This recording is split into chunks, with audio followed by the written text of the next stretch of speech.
Hi, once again, everybody. We are glad you are locked and loaded for this week's edition of Bird Weekly. That man right there is a Hall of Famer, Ray Didinger. I'm Derrick Gunn.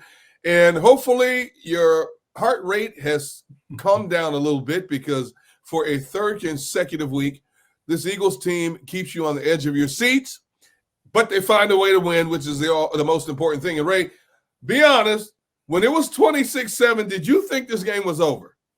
Yes.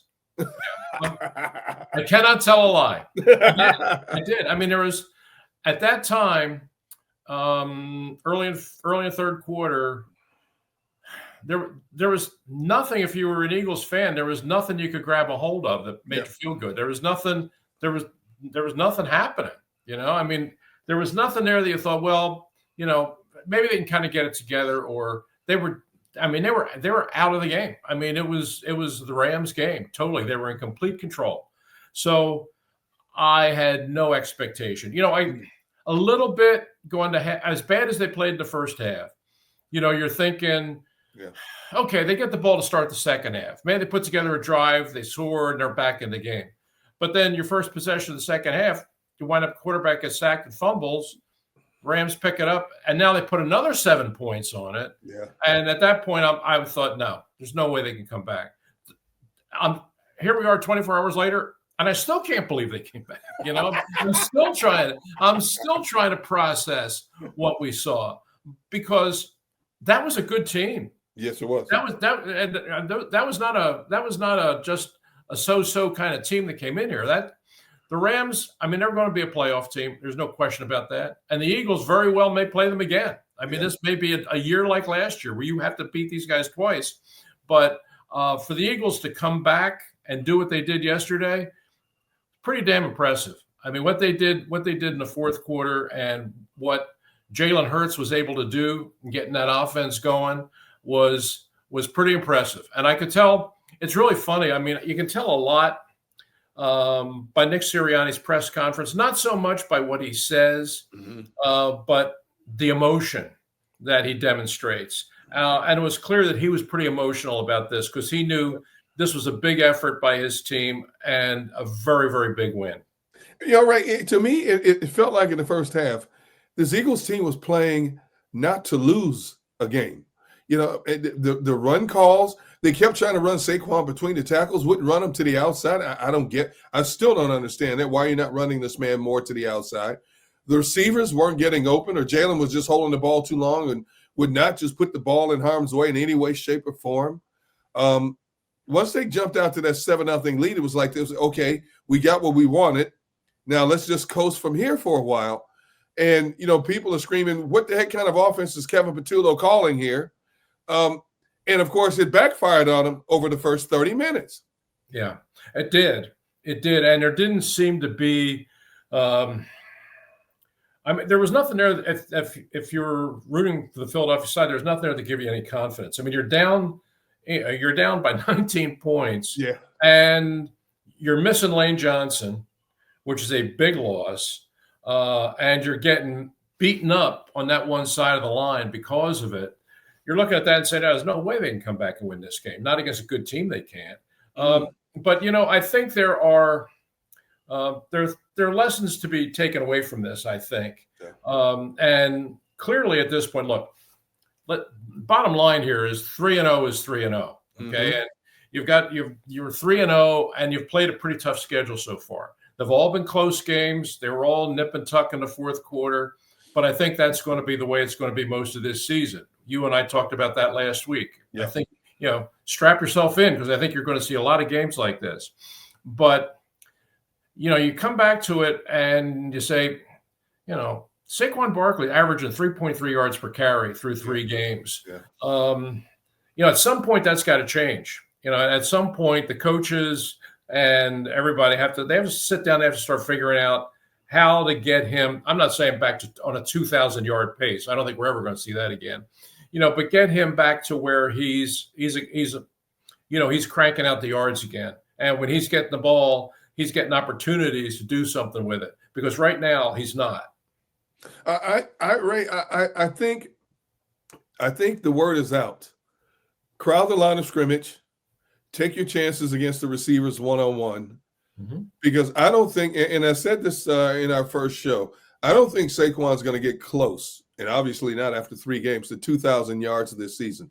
But I do still believe he can get to 12 or 1,300, which is still an outstanding season. But it's not going to be easy, because I just believe everybody from here on in is going to try to duplicate what Dallas did, duplicate what the Chiefs did, duplicate what the Rams did. We're not going to give Saquon holes to run through. Whatever he gets, he is going to have to earn it, and we're going to force you to beat us other ways. And so far, they have found other ways to beat their opponents. Yeah, that's right. And I think that you've seen it now for 3 games. You've seen the defensive approach of the opposition. And it's absolutely what you said. It's going into it and saying, we got to stop Barkley. We got to stop Barkley. And so you're seeing them jamming the line of scrimmage, filling up the box, run blitzing, bringing guys downhill. I mean, they're all attacking the line of scrimmage, because that's where they feel like they have to start. They have to stop Barkley to have a chance. Okay, I get that. I think the Eagles, what I have, my feeling is, I think they're playing into the hands of the other team by running right into it too long. Yeah. I think if teams are going to do that, and it makes perfect sense that they're doing that, then you, as the other team, have to turn that to your advantage. Okay, if they're going to load up at the line of scrimmage here and they're going to sell out to stop Saquon Barkley, that's going to give us opportunities in the passing game that we have to take advantage of. Yep. That we have to come out, we have to start taking advantage of some of these one-on-ones, throw some passes, make some plays in the passing game, make some big plays in the passing game, and then have them rethink their coverage, say, okay, we can't do that. We got to back off. We got to play a little bit more coverage now, and then give yourself a little more breathing room at the line of scrimmage, and then you can turn Barkley loose. I think right now, that's what the way I look at it, I think you got to come out now and maybe throw the ball a little bit more earlier to try and loosen up the defense to make it easier to run. And, I mean, to that seems pretty fundamental and pretty basic. But I think that's kind of where you got to go. And, if you're looking at this Tampa Bay team that you're going to be playing this week, right now their defense they're very good against the run and just kind of so-so against the pass. So I don't think I'm going to want to come out running it right into that front. But I think I would like to try and start throwing the ball. And listen, it wouldn't be the worst thing to start getting the ball to A.J. Brown early in games. I mean, it seems like every game you're going into halftime and he hadn't touched the ball yet. He's too good for that to happen. I mean, I just think they got to find a way to get the ball to their playmakers in the passing game, starting with him sooner and earlier in the games. That first half was abysmal. They couldn't run the ball. They couldn't complete passes. They had 4 straight 3-and-outs. From your seat, what were you seeing in terms of what the offense couldn't do? I'm looking at them and I'm like, you have guys open, and not wide open, but open enough to throw the football. You got Saquon running between the tackles instead of running to the outside. Let that man get on the edge and lower his shoulder or wiggle and do some of the moves that we've grown accustomed to him seeing over last season. But yet they did the opposite of what we were hoping they would do. And I don't know if it's Patullo still trying to learn his position as he goes along, or if they just basically came out with cobwebs in the first 30 minutes of this game. Yeah, I think that, maybe we were partly responsible for it, because I remember when we were doing the show last week, and you and I were looking at this matchup, and I remember saying, and I'll admit to it, that I thought this was going to be the week that Saquon broke out. Same here. I thought that I didn't think he was going to go for 255 the way he did and break all the records. But I said, he's due to have one of those games. And I really felt that the way the Eagles' offensive line was able to handle the Rams' front 7 last year, that they could probably do that to a fair degree again. And this was going to be the week that they were going to get Saquon rolling. And that didn't even come close to happening. So I was surprised. I was surprised that the Rams were as stout as they were. I mean, I knew they were going to sell out to try and stop Barkley. Yeah. But the fact they were able to do it to the degree that they did, it surprised me. And I was expecting the Eagles to start counterpunching sooner than they did. I mean, they didn't start doing it until they were down 26-7. And, look, they were able to come back and win the game. Good for them. But I just thought that they needed to, that adjustment that you saw later, I would have liked to have seen them adjust sooner, because I thought in the first half, they just completely stalled out. Lane Johnson goes down with a stinger, and they put Matt Pryor at right tackle. And we're sitting in the studio with Ray Didinger and Mark Farzetta as we're, watching the game to get ready for our Verizon postgame show. And I'm thinking, what the heck are they doing putting Matt Pryor at right tackle? He's a decent guard, but that man has no business being at the tackle position, number one. Number two, how many times can you cut this guy and bring him back? I don't even know if he should be on a roster, Ray, to be honest with you. Sports are all about competition. Every snap, every possession, every clutch moment matters. That same energy is what 1v1 Me brings to video games. Every single day, you can watch and stake on matchups in Madden, NBA 2K, FC, and Call of Duty Search and Destroy. All the games are streamed live. Every match has refs, and payouts are instant. And these aren't just random online lobbies. These are the best players in the scene, pros, streamers, and rivals. With season playoffs and the championship game on the line, every game matters. Over $100 million has already been paid out on the app, and the community is growing fast. If you're a sports fan, a gamer, or just someone who loves having a little extra on the line, 1v1 Me is where you need to be. It's not just about winning, it's about the bragging rights too. Every match has a chat going crazy, and you can back your picks in real time. Download today and use code BIRDS. Your first stake on the app is risk-free. That's code BIRDS for a risk-free first stake. Hey, Philly fans, game day is stressful enough. Parking, traffic, long lines. We've all been there. But when it comes to your cannabis, Camden Apothecary makes it easy. This is the dispensary for sports fans, just minutes outside of Philly. With plenty of free parking, you'll be in and out fast, no hassle, no waiting. And they don't just care about convenience. Camden Apothecary is all about the guest experience. Their staff makes sure you feel taken care of every time you walk in. Plus, they carry only the best quality cannabis at the fairest prices. So whether you're stocking up for the tailgate, the watch party, or celebrating a big win, you know you're getting the good stuff without overpaying. They even show love to the community with specials for fans, students, service members, and healthcare pros. Camden Apothecary, top quality cannabis, great prices, and an experience made for Philly fans 21 and up. Yeah, I thought the same thing. I was surprised when they brought him back. But my thinking was, okay, you need a backup swing guy. Okay, I kind of get it. But to me, I mean, he's a guard. He's a guard if he's anything. Yeah. I mean, can he play in there? Yeah, a little bit.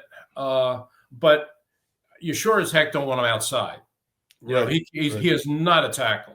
He almost got Jalen killed. He is not a tackle. And the fact that they did that and they had Fred Johnson sitting on the bench made no sense to me. When I saw Lane, when I heard that Lane was out, I figured, okay, Johnson's going to go in. Yep. And when I looked up and I saw it was Pryor, I couldn't imagine what they were thinking, because what happened was actually pretty predictable. You know, Matt Pryor he's not a tackle. He's just not. Johnson is. And you saw that when they made the change and they put Johnson in, then the Eagles offense looked a whole lot better. Mm-hmm. You know, and not just in terms of pass protection, but they also ran the ball better. You know, Johnson he was a backup here before, and when they needed him, he played well. He was there. Why they went to Pryor first, except for maybe the fact, you know, the Pryor was here the whole preseason, and they felt like he had full understanding of the offense. Johnson came in later. Maybe that's what influenced them to make that decision. But it was pretty obvious pretty quickly that it was the wrong decision. And when they made the change to Johnson, the offense seemed to function a whole lot better. I would go so far as to say one of the best moves Howie made this year was bringing Fred Johnson back because there were teams out there that wanted him, and I don't know what Howie did to lure him back. But getting him back, especially after what we saw yesterday, kudos to Howie for somehow, some way getting this guy back in the fold, because if he wasn't there yesterday, there's no telling what might have happened, not just to the team, but Jalen, because Jalen was getting wrecked in that first half. Listen, the one sack that became the fumble, I mean, that is a clean shot. And that's the kind of hit that could put a quarterback out for a few weeks, maybe put him out for a season. I mean, I know Jalen's a strong, tough guy, but you don't want him taking hits like that. You just don't. And that was pretty scary. But when Johnson came in there, I mean, he played really well. And, you know, I mean, we saw this offensive line in the preseason. The guys that they were playing, and none of the starters were playing except for Steen. Yep. None of the starters were playing. And frankly, I didn't think that group looked – I was worried about that group. I mean, my feeling after watching them after the preseason was, man, if the Eagles get any injuries in the offensive line, they're going to be in trouble. Because I don't know that any of these guys can play. And I think Howie saw the same thing. And that's when he made the move and he brought Johnson in, and that helped a lot. But that's a concern, you know. I mean, you watch Landon Dickerson playing right now. He's a good player, man. he is a legit Pro Bowl player, has been, and justly so. But Gunner, he's struggling right now. Yes. And I think it's like multiple. I think he's not just got like one physical problem. I think he's playing through a couple of them. And good for him. I mean, I give him credit for being a tough guy and playing through it. You know, but right now he's not playing like Landon Dickerson. And that's one of the things that's hurting his team right now. And I will give credit to Steen, who was sort of a question mark coming into this. Nobody knew how he was going to step into that right guard spot and if there'd be a big drop-off from Becton to him. I actually think he's played pretty good. Yeah. And you look at yesterday, I mean, he had to play with three different right tackles. He had three – he started with Johnson, and then goes to Pryor and then goes to Johnson again. And that's not easy to do. But I thought over the course of the whole game, I thought that he played pretty well. And actually through 3 games, to me, he has played pretty well. You know, when you talk about Dickerson, obviously he's in some kind of pain that the team is not letting on to at this particular time. But, you know, I saw Poona Ford, who's like the 5'10", 310-pound nose tackle for the Rams, go up under him a couple of times to put pressure on Jalen. Now, that's a little difficult when you got a guy who's 6'5", 6'6", blocking down on a guy who's 5'10". But obviously, on those couple of plays that I saw, Landon was not moving his feet the way we were accustomed to seeing him move his feet, which leads me to believe that whatever's bothering him sometimes affects his foot placement and his foot motion as well. Mm-hmm. Yeah, I think so. I mean, we've seen him over the last couple of years. He's a dominating player, man. I mean, he is strong. He is powerful. He moves better than you would think. And the pairing of he and Mailata on that left side, I mean, at this point, they know each other so well, that they work together so well, that that left side of the line is really good. I mean, you look at most of, I think, Barkley's big runs last year when he broke off and took the big runs, or running off of that side. Yeah. And, you know, right now, I think Mailata is still playing well, and the grades would reflect that. Mm-hmm. But Dickerson's struggling, you know. And, look, I know he's going to try and play through it because he's just that kind of competitor. But it's affecting him for sure. And, you know, I don't know where we are with Lane Johnson right now in terms of his availability for this week. But if he's not ready to go next Sunday, I don't see them going back to Matt Pryor. I mean, if they don't have Lane Johnson, I think now Fred Johnson is absolutely the way to go. We touched on Jalen for just a second a moment ago. They had minus 1 yard passing in the first half. Mm-hmm. Minus 1 yard passing in that first half. Second half, after Jalen fumbled that football, he put this team on his back. They dared him to throw the football, and all of a sudden the light switch went on. He couldn't miss Ray in the second half, basically. I mean, you know, we know what he is, phenomenal athlete, a good passer. He's not the strongest arm out there, but so what? The bottom line is, can he get the job done? And my goodness, did he get the job done on Sunday against the Rams? He did. He played really good. And I think that, for all of the complaining and second guessing and, people wondering about the passing game, and they're ranked 29th, they're ranked 30th, no touchdown passes through 2 games, blah, blah, blah. And a lot of criticism directed at the quarterback. And, some at the offensive coordinator, but a lot of it the quarterback, which I don't quite grasp. I don't understand it. But, it's in part just the nature of playing the position in Philadelphia. I've been following Eagles football, covering Eagles football since Sonny Jurgensen was a rookie. Wow. And I've seen them all come through here. The good, the bad, the ugly.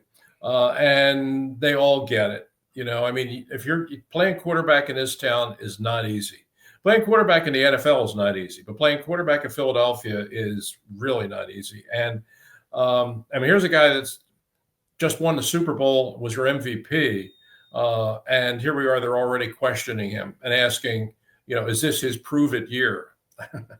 Things like that will drive you crazy. But I thought that this game was a real example of what he did in the second half, of doing exactly what you said, which is, and nothing's working.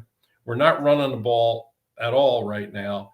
If we're going to get back in this game, we're going to have to throw our way back into this game. And he did it. And I thought it was really funny. If you look at the historians went back and looked up, when's the last time the Eagles came back from a 19-point deficit in second half to win a game? And the last time was the Deshaun Jackson walk-off punt return game up at the Meadowlands back in 2010. And if you remember, the play that kind of jump-started the Eagles on that comeback, that crazy comeback that they wound up winning, the play, it was sending Brent Selleck down the seam. And Michael Vick hit him down the seam with a pass. Selleck took it in for a long touchdown. And that seemed to light a spark. And the Eagles came back and won the game on Deshaun Jackson's punt return as time ran out. This time, the play that got them going again was the tight end down the seam. Yep. It was Dallas Goedert. He was actually a little more wide open than Selleck was, but he catches the ball. And it just felt like, to the question you asked me first, did I think the team was dead? Yeah, I kind of did. But I have to tell you, when they hit the touchdown pass to Goddard, I just felt like that was a spark. And I felt like at that time, they got a chance right now. All of a sudden that changed my whole feeling about the game. And I thought, these guys could come back and get back in this game right now. And it's so funny that the play that started the big comeback in the Meadowlands in 2010 was a seam route to the tight end. And in this game, exactly the same. Different quarterback, different tight end, but the same route and the same result. I've talked to a lot of people about this, Ray, and I've had my opinion. I've never had a chance to ask you your opinion. Describe what Jalen Hurts is in terms of how you view him from the quarterback position. We like to put quarterbacks on the elite status, very good status, subpar status. You've covered this game a long time. You've covered some of the greatest quarterbacks in the history of this game. Obviously, the quarterback play has changed significantly over the last 10 years compared to when you and I both started covering pro football. In terms of today's modern quarterback, describe Jalen Hurts, if you can, in the best way you can. The best way, and it comes off as it'll sound like a cliche, but I don't know any better way to say it. He's just a winner. He's just a winner. From week to week, what you need him to do, he'll do. If you need him to run the ball, he'll run it. If you need him to push it, he'll do that. If you're behind and you need to throw it, he'll do that too. Whatever it takes to win the game is what he'll do. And at this point, I don't know how many more times he has to prove it. This team's won 19 of its last 20 games. I mean, Insane. they have never had a run like this in their history. Hey, you know that one guy in the group chat who hit a 5-leg parlay week 1 and he wouldn't shut up about it for the rest of the season? Sounds like Kaplan, right? Yeah, it could be him. It could be you. And we would all want to be you. MyBookie makes it stupid easy to get in on the action, whether it's college ball, NFL, super contest, and survivor pools, all the spreads, player props, and in-game lines that you could want all under one roof. What more could you want than that? If you're new to MyBookie, use our code, THEBIRDS, THEBIRDS, THEBIRDS. Use the code, and any bet you choose up to $500 is fully covered. Make your play, and if it doesn't hit, you get it right back when you opt in using your bet back bonus token. There is no better time to jump in right now. No better place to play.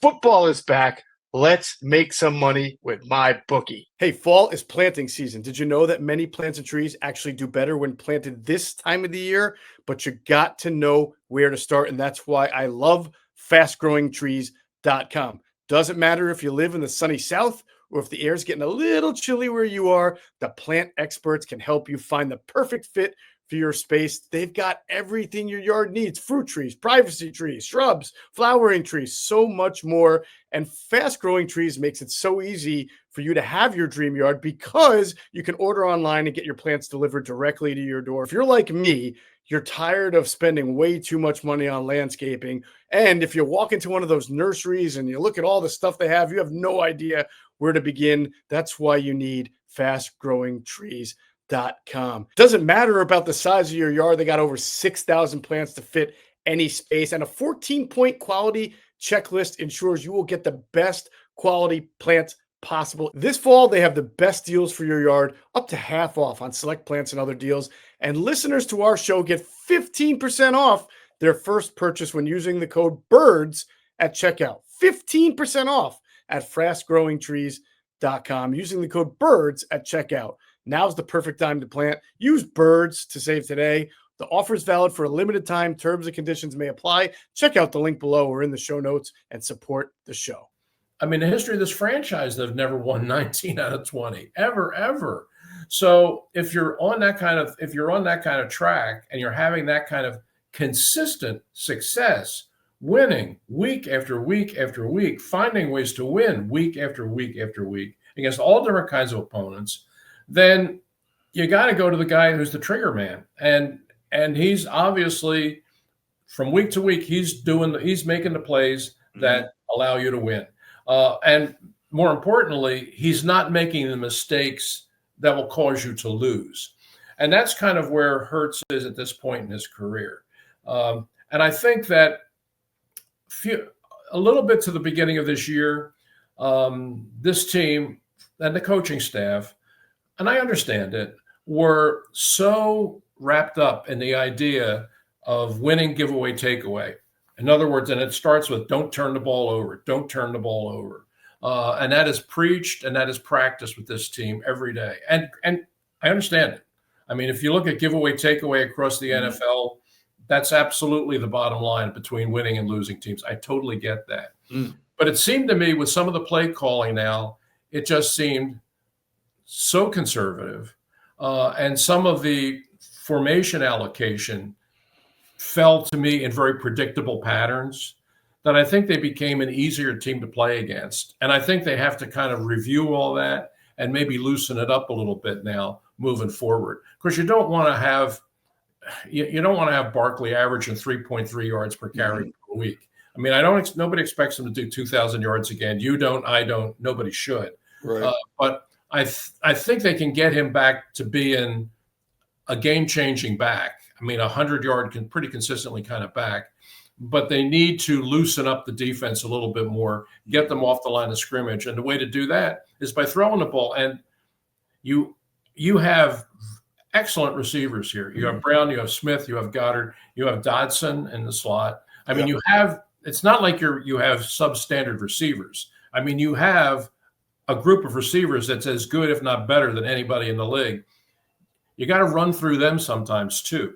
And I think that might be something that the Eagles might want to think about moving forward. Now, what changes this and what has to be part of your thinking now, and I'm going to be real curious to see how this plays out, is Todd Bowles has given Jalen Hurts a lot of trouble now. Yeah. I mean, his blitzing is both relentless and very clever. He's a very good guy at disguising blitzes, and he will bring blitzes from all angles at any point in the game. And he has been a really tough coach for Hurts to play against.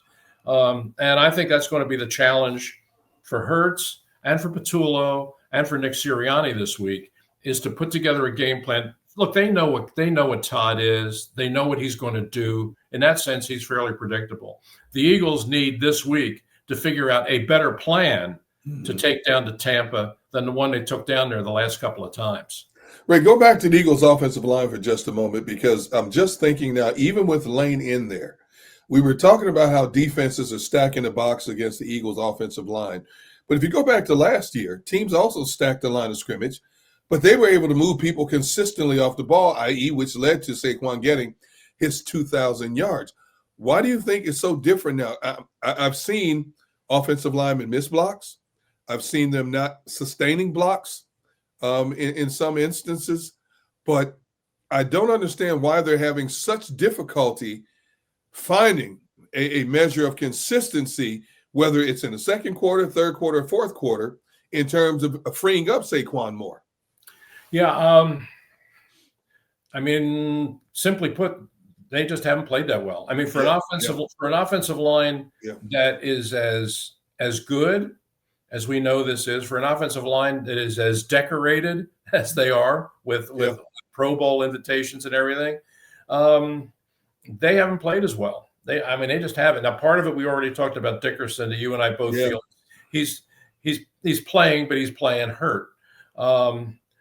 Juergens, to me, has struggled, and I mean, he played really good last year. He was a Pro Bowl player. He was, but we know he had back surgery in the offseason. Maybe that's still bothering him. And right now, the offensive line is just not playing up to the level that we're used to seeing them play. Now, part of it is, of that whole group, Steen's the only one that played in the preseason. So I think in some ways, these guys are just sort of trying to get round into shape and develop their timing, not just in terms of pass protection, but their timing in the running game. They're good players, but they're not where they need to be, or we're used to seeing them being. I think that we know how good they are, and I think over the course of the season, assuming we don't develop a whole bunch of injuries here, over the course of the season, they're going to get there, and over the course of the season, this offense is going to get to being the kind of offensive machine that we've seen it be before. I fully expect that. But right now, they're just not right there. It's a combination of they need some more work coming out of a fairly inactive preseason, and they were thrown into a meat grinder of a schedule to start the season. And those things together have got what we know to be a really good offensive line, not playing and dominating opponents the way we've seen them in the past. But do I think they can get back to that? Yeah, I think they will. We just haven't seen it yet. I don't know what Vic Fangio said to his guys at halftime, but man, it was a tale of two halves in terms of the way his defense played. Rams ran up and down the field in that first half, and the way they attacked the middle of that Eagles defensive front and were gashing them for yards with Kyron Williams and the kid Blake Corum. I was baffled at how easily the Rams were able to run the football up the middle.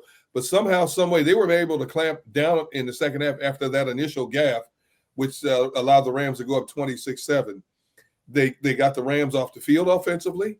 They stuffed them a couple of times on fourth down situations. But they played a much better scheme in that second half. Now, obviously, Puka Nacua got his, but outside of that, I mean, they shut down Devontae Adams. Tyler Higbee was nowhere to be found. And overall, I don't know what Vic said to these guys, but man, it was like the light switch came on when they needed it most. Yeah, it's very funny because we've seen this now before. I mean, in the first half of games, the other teams are moving the ball and scoring points. In the second half, the Eagles defense shuts them out. Yeah. So we've seen this before. And Vic has been asked about it several times in press conferences. And people ask him about adjustments, halftime adjustments. And Vic just poo-poos it. No such thing. There's not enough time. Not enough time at halftime to make any adjustments, really. Well, you're doing something. I mean, that's pretty obvious. But I was a little surprised that the Rams were able to run the ball as effectively as they were early. Yeah. I mean, they were just going up the middle and getting 5-6 at a pop and making it look really easy. But you know what? I think one of the real keys to the game is because everybody just thinks about what happened at the end and the Eagles comeback and that final drive, and then obviously the blocked field goal. Everybody sort of concentrates on all of that, which was wildly entertaining and just nutty in the way it was playing out. I mean, it was all of that. But I think you got to kind of dial it back to the early part of the game when the Rams were really moving the ball. And the fact that the defense was giving up yards and they didn't look great, but they were stopping the Rams in the red zone. The Rams had 4 red zone drives and they only got 1 touchdown out of it. And there were a lot of possessions and a lot of yards gained, but they were kicking field goals. And to the point where, from what I understand, there's a lot of second guessing of Sean McVay in LA right now. Yep. About the way he coached this game, because he's sort of one of those offensive guru types who also is a very analytics-driven kind of play caller. Who generally those kinds of guys aren't guys who kick field goals. I mean, they're looking for the big score. I thought that McVay played quite conservatively. Maybe more conservatively than normal in that game. Yeah. And it hurt him. It hurt him. Settling into those field goals left them in position where even at 26-7, you don't think there's going to be a comeback, but there was. And I think they would have liked to have had some of those points that they left on the field earlier. But the Eagles defense, even though they didn't play great in the first half, and they didn't, I mean, it was almost 250 yards they gave up, but they were keeping them out of the end zone and just close enough that they were able to catch them in the second half. I would go so far as to say, when you look at who the catalyst is on this Eagles defense, I would say right now it has to be Jordan Davis. Yeah, I agree. Through 3 consecutive games, Jordan Davis has been the rock of stability along that defensive front. Not Jalen Carter. Obviously, he missed the first game. But Jordan Davis, losing that weight, controlling his area of the line of scrimmage, disrupting plays. Obviously, too, it's a money year for him, but kudos to Howie was smart enough to sign him to that 5th-year extension for next year. But for whatever reason, Jordan Davis has matured a lot better than I think we thought. But this was also the Jordan Davis we thought we were going to see as a rookie. It just took him a little bit while longer to get acclimated to what was asked of him. Yeah, I think you used the right word when you said mature. Yeah. I think he has really grown up, and in terms of, and I don't mean that kind of maturity. I'm talking about his level of understanding of what it means to be a professional and play professional football. I mean, look, Georgia is big time college football. It's about as big time as college football gets. But pro football is yet another level here, and sometimes it takes guys a little while to understand that this is a real job, and it's not just as simple as going out and playing a game or even just practicing. There are things that you have to do in terms of dedicating yourself to your craft to become the player that you're capable of being. Mm-hmm. And, Jordan was, I was a defender of his over his first couple of years because I liked the guy. Sure. And I thought that people were being a little unfair in the way they were talking about him. People were starting to call him a bust. I mean, which I didn't see at all. I thought he was a good run defender. Look, did I wish he could play more snaps in the game? Wish he was on the field a little more? Yeah, okay. But I certainly didn't think he was playing poorly. Right. But you saw what you saw this year when he went in the offseason and really dedicated himself to his conditioning. I mean, lost 30 pounds, which, I mean, that just doesn't happen by accident. You have to work to do that. And he did. And he's come back and he has been really good. Real starting right away with the first game, the Dallas game. You know, Carter gets kicked out before you can play a snap. And Davis had to play so many snaps in that game, and he played great. You know, and then he played really good in Kansas City. And then he played even better in this game against the Rams. You know, he's a rare talent. He really is. I mean, everybody talks about Carter being that, and he is. But don't dismiss what a special kind of player Davis is. I mean, I remember at the Combine when he came out, I still have my notes from that. Wow. I'm not surprised. I still have my notes from that. When he tested at the Combine, I still wrote it down. He measured him at 6 feet, at 6'6", and 341 pounds was what he weighed in at there. But yet when they tested him, he did a 32-inch vertical. He did 10 feet from a standing long jump. Okay. And then on the 40, he ran 4.78. Now, so we all knew he was a good player. I mean, he was College Defensive Player of the Year by the Maxwell Club. He won the Chuck Bednarik Award. Yep. So we knew he was a good player. But it wasn't until you saw him at Indy that you realized what a freakish athlete he was, you know. And that's when everybody's expectations just sort of went crazy.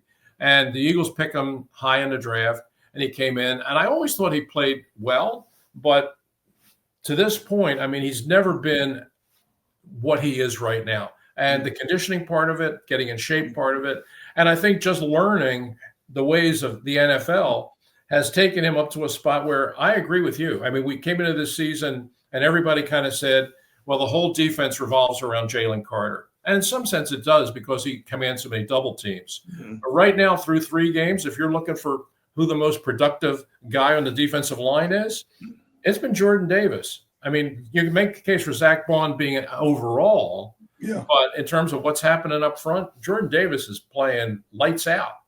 When you go through a game of adversity the way the Eagles did in this game, you know, you got to have all 3 phases. You got to have offense contribute, which they did in the second half. Defense, Zach picked it up in the second half. Special teams, they get not 1, but 2 blocked field goals. And, you know, Nick Sirianni said in his press conference on Monday that we practice blocking field goals as much as we do practicing field goals itself. And obviously, Ray, they saw something with the Rams left guard, because that's where Davis and Carter stacked up over the left guard, penetrated, blocked it. And of course, then Jordan Davis, minus 30 pounds, Jordan Davis, the rock of stability, took off like he was Carl Lewis down the field. It's really true. And they did. I mean, they saw something there. They saw a gap that they could hit and get through and get a shot at blocking the kick. And they did it not once, they did it twice. And I mean, it's funny, around the NFL yesterday, there were a number of blocked field goals. It wasn't just in this game. There were several games that there were big field goal blocks late in games that, you know, the way the kickers are in the NFL now, you better block it because they ain't going to miss. You know, if you don't block it, it's 3 points on the board. I mean, these guys are that good. I remember there was a stat. I haven't tallied it up for this most recent set of games, but through 2 games, 50-yard plus field goal attempts all across the league in the first 2 weeks. 35 attempted, 29 successful. Wow. Beyond 50. Wow. Beyond 50. Wow. I mean, to the point where, I mean, there were a lot of writers around the league that were writing columns in the last week about this is a problem. I mean, these kickers are too good. Yeah. You know, it's starting to become a field goal kicking contest now. You know, and we're seeing too many long field goals. It's too easy now. And all these ideas were being put out there about, what we can do. Can we raise the crossbar? Can we narrow the uprights? I mean, all of this, can we push the back further? Can we calibrate the points, like 3 points if you're from this distance, 2 points from this distance? I mean, people wanted to tear up the rule book and start all over again, largely because they just thought there's just too many. The kickers are too good now. Yeah, and so and I got to tell you, I was thinking it too. When he was lining up for that field goal, like 41 yards is nothing to that. No. I mean, that's nothing. And I thought, oh, this is a really shame. I mean, the Eagles fought all the way back in this game and are going to lose on a field goal. And then, lo and behold, here comes Jordan Davis to block it and save the day. But I mean, that's the way it is around the league right now. Is these kickers? I mean, they just don't miss. And thankfully, the Eagles have a kicker who's that good too. He's not missing these kicks either. But it's really changed the game. It has really changed the game. You know, there was a good and a bad when it comes to the Eagles special teams, and my goodness, was their kickoff return bad. Now, I don't know what this Joshua Carty was doing in terms of putting spin on the ball, but man, he had him baffled. Now, Bigsby, who they brought in, gave up 2 draft picks to get, to bring in here because of his special teams play. And between him and Michi, it was like they had oven mitts on trying to pick up the football, which cost the Eagles a lot of valuable field position.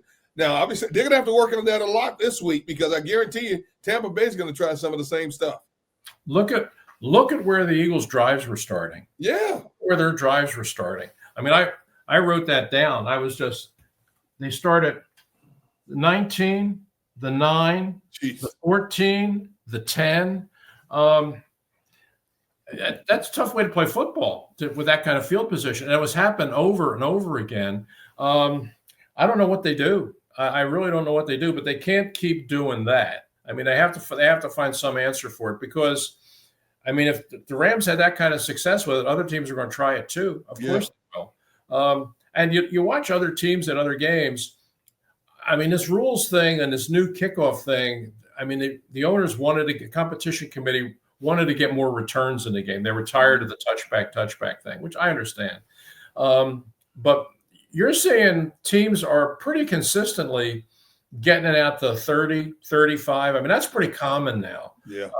And so if that's what most teams are getting, but you're getting the ball at your own 10, you're starting behind the 8 ball there. So the Eagles, that's one of the things that that the staff there, the special teams guys, are going to have to get together and strategize and figure out a way that they can change that and start getting that ball out 25 or beyond, because that's what they need to start their possession. Part of the problems that the offense was facing yesterday, I think, was largely because of the bad field position. Yes. They didn't want to take a lot of chances because they were starting to drive so deep. I think that had a lot to do with the play calling too. Well, it was a nail biter. It was gut wrenching. It was heart stopping. But Eagles fandom, the land of Eagles fandom, is a happy place to be this week as this team sits at 3-0. And of course, we will be back here to talk more football with you guys next week after the Eagles take on yet another undefeated team in the Tampa Bay Buccaneers. Until then, for my colleague and more importantly, my friend, Ray Didinger, I'm Derrick Gunn. This has been Birds Weekly, powered by Inside the Birds. So long, everybody.